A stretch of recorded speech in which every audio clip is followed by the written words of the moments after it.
আম্মু এই যে তুমি কান্না করতেছো, তুমি তো অনেক সুন্দর গজল করছো, বুঝছো বুঝছো?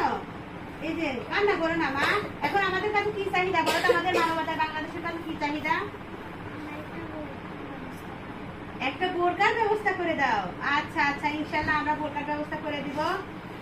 আর আর কিছু চাহিদা আছে? তোমার পড়াশোনা খরচ দিতে পারে? পড়াশোনা খরচ দিতে পারে না। আমাদের কাছে চাহিদা যে এই বাচ্চাটা, তুমি কি বড় হয়ে কি হবা? হাফেজা হবা। কান্না করো না আম্মু, ইনশাআল্লাহ। দেখেন এই মেয়েটা একদমই অসহায়। ওর বাবা, তোমার বাবা কি করে মা?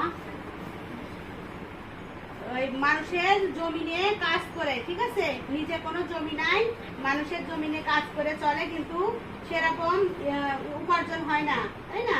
কান্না করো না, আল্লাহ ভরসা ইনশাআল্লাহ। তুমি মানবতার কাছে বলে দাও যে আপনারা আমার একটা বুকার ব্যবস্থা করে দেন এবং পড়ার খরচের ব্যবস্থা করে দেন। বলো।